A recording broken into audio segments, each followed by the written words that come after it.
bom dia. Eu sou Josiane Maia e sou professora em Caxias, terra de Gonçalves Dias. E você está aqui interagindo comigo no meu canal do YouTube, Sabor da Leitura. Eu estou muito feliz com essa iniciativa, porque durante muitos anos, mais de 30 anos, o meu palco de formação de leitores foi a sala de aula concreta, ao vivo. Então, eu sou de uma geração um pouco refratária a esse mundo da tecnologia. Mas eu pude ver que eu podia continuar fazendo aquilo que sempre me moveu, que foi incentivar a leitura, não só na sala de aula, no Centro de Estudos Superiores de Caxias, da Universidade Estadual do Maranhão, aqui na nossa cidade, mas também através dos meus projetos. Desenvolvi projetos em hospital, associação de bairros, lá dos idosos, nas praças. Então, eu pude ver, principalmente em tempos de pandemia, que eu poderia continuar falando da minha paixão, usando exatamente a tecnologia.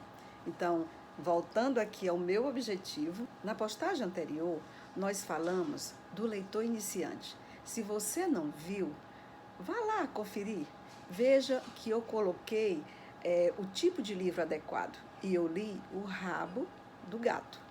E é uma história que pode ser intermediada pelo pai, pela mãe, mas sobretudo, e eu quero frisar bem, sobretudo ele deve ser incentivado, ele, seu filho, sua filha, pode ser incentivado a fazer as suas primeiras leituras, a fazer a sua própria leitura, porque ele está lá na fase de aprendizagem da língua.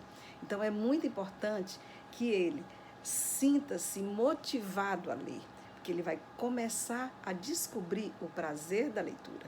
Então, é muito importante esse incentivo, né? Despertar o desejo de ler. Então, hoje nós vamos falar do leitor em processo.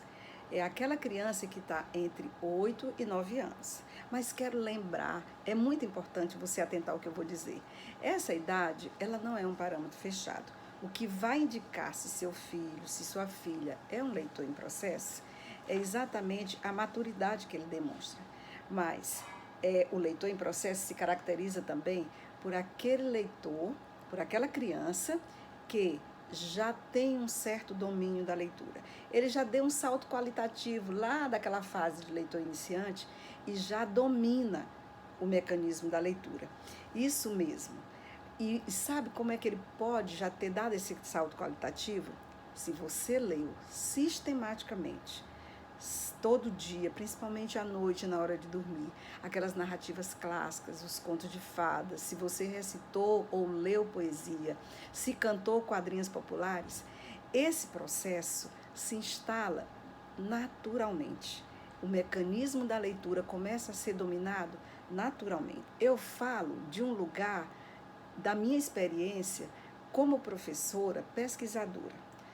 No final da década de 90, 97, 98, como aluna do mestrado em educação na Universidade Federal do Piauí, eu desenvolvi um projeto de leitura numa escola pública daqui de Caxias que atendia as classes populares, crianças de 5, 6 anos. Lá a gente desenvolveu essa proposta, ler para criança narrativas, ler poesia, chamar atenção para as rimas, para a criança se inserir num processo de letramento. Mas o que significa isso?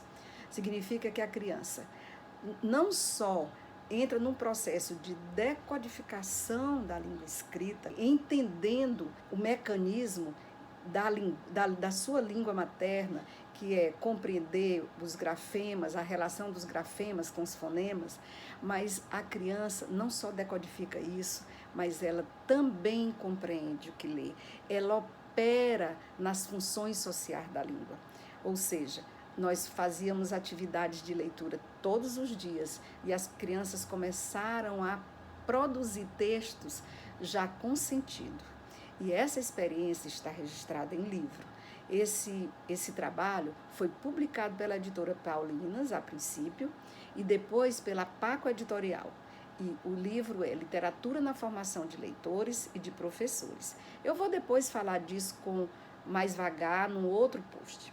Pois bem, nessa fase do leitor em processo, em que ele já domina o mecanismo da leitura, aumenta muito o interesse da criança pela sua realidade.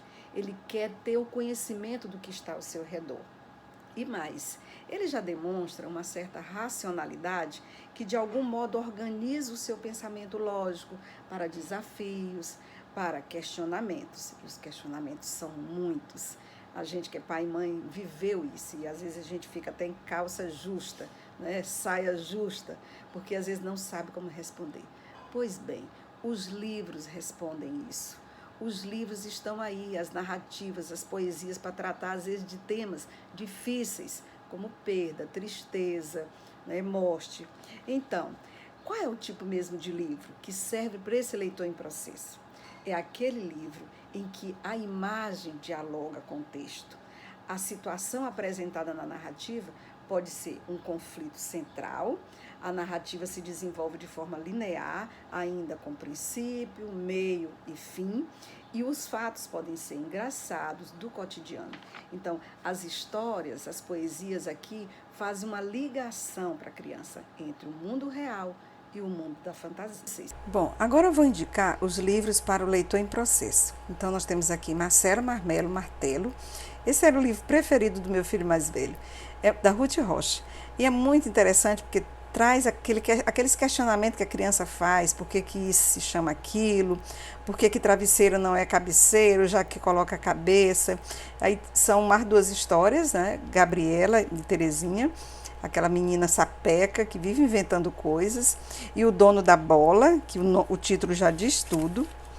Temos aqui Ana Maria Machado, autora de Um Pra Lá e Outro Pra Cá, que conta a história de uma amizade, mas também das desavenças, de desentendimento entre um vagão e um trem, que resolve depois cada um seguir para um lado e a amizade continua. Temos os clássicos, não pode faltar os clássicos para a criança nessa idade, porque depois de tanto ouvir a história, é bom que ele comece a ler sozinho. Minha Mãe é um Problema, da Babette Colley, que problematiza a questão daquela mãe que é diferente e às vezes a criança fica com vergonha porque sofre bullying e tal.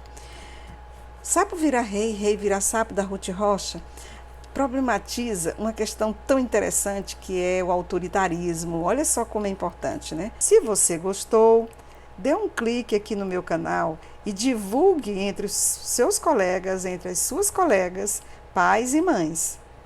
Tchau!